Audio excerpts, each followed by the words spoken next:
Price Lord. எப்படி இருக்கீங்க? சந்தோஷமா இருப்பீங்கன்னு விசுவாசிக்கிறேன். இந்த நாளிலும் கர்த்தர் கொடுக்கிற ஒரு வார்த்தைக்கு நேரா போகலாம். சங்கீதம் 55 அதிகாரத்தின் 18 வசனம்.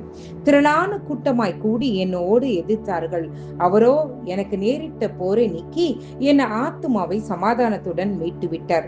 தாவீது இந்த வார்த்தைகளை சொல்லும் போது இந்த ஆண்டவர் எவ்வளவு நல்லவர் என்பதை அவர் உணர்ந்து சொல்கிறார். ஆண்டவர் எப்படி அவருக்கு உதவி செய்தார் என்பதை அவர் உணர்ந்து நமக்காக எழுதி வைத்திருக்கிறார்.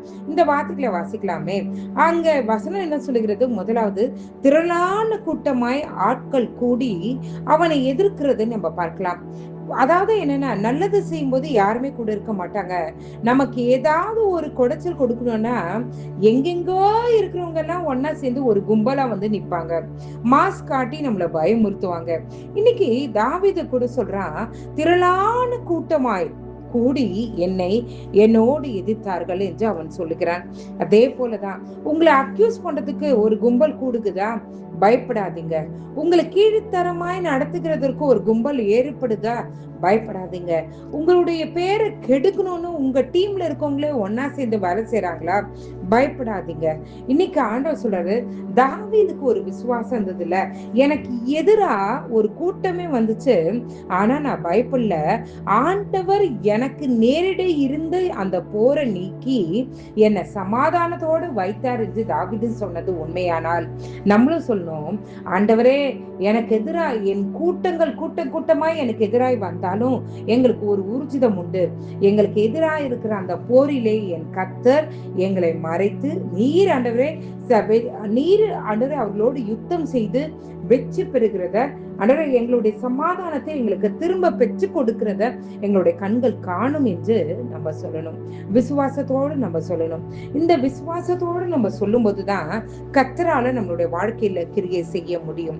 இன்னைக்கு யார் எத்தனை பேர் உங்களுக்கு எதிராக வந்தாலும் ஒரே ஒரு நிமிஷம் கண்ண முடியும். ஆண்டவரே, வரவங்க எப்படி வேணா வரட்டும், ஆண்டவரே என்ன யுக்தி கையாளணும்னு சொல்லிட்டு யோசிச்சுட்டு வரட்டும், எங்களை எப்படியெல்லாம் கேவலப்படுத்தணும்னு அவங்க உட்கார்ந்து பேசி திட்டமிட்டு கூட வரட்டும். ஆனா எங்களுக்கு ஒன்றே ஒன்று தெரியும், ஆண்டவரே எங்களுக்கு எதிராக இருக்கிற எந்த போரா இருந்தாலும் நீங்க தான் சண்டை போட போறீங்க, வச்சு எங்க கையில தான் கொடுக்க போறீங்க. ஏன்னா நாங்க உங்களோட பிள்ளைங்க அப்படின்ற ஒரு விசுவாசத்தோடு நம்ம பேசும்போது நமக்கு எதிராக எந்த காரியம் இருந்தாலும் கர்த்தர் நமக்கு உதவி செய்ய வல்லவரா இருக்கிறார். ஜெபம் பண்ணாமா? எங்களை நேசிக்கிற நல்ல பரமபிதாவே, பார்த்து நோப்பிருக்கல சாக்கியத்தை நிறைவு தந்திரே, உமக்கு நன்றி. எங்களுக்கு எதிராக கூட்டமாய் ஆட்கள் கூடி நின்று எங்களை அக்யூஸ் பண்றாங்களா, கல்லெறிய நினைக்கிறாங்களோ, ஆண்டவரே எங்களுக்கு தெரியாது ஆண்டவரே, ஆனா எங்களுக்கு ஒன்றே தெரியும், எங்களுடைய கண்கள் உங்களை மட்டுமே நோக்கிட்டு இருக்குதுப்பா. எங்களுக்கு எதிராக எந்த விதமான சண்டைகள் இருந்தாலும், சச்சரவுகள் இருந்தாலும், போர்கள் எழும்பினாலும் என் கர்த்தர் நடுவுல நின்று ஆண்டவரே எல்லாவற்றிற்கும் எங்களை விளக்கி காத்து சமாதானத்தை நீங்க கட்டளையிடுறீங்களே, அதுக்காக உமக்கு நன்றி ஆண்டவரே.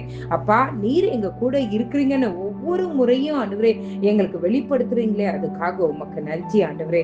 அப்பா, நீரே எங்களோடு எங்களை வழி நடத்துங்க. காலை எழுந்து உங்க நாமத்தை நாங்க மகிமைப்படுத்த கிருபை செய்யுங்க.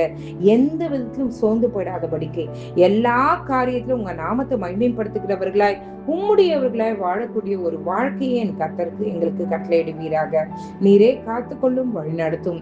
எல்லாவற்றும் கையில் ஒப்படைக்கிறேன் மீட்பர் இயேசுவின் மூலம் ஜெபம் கேளும் நல்ல பரமபிதாவே. ஆமென், ஆமென், ஆமென். God bless you.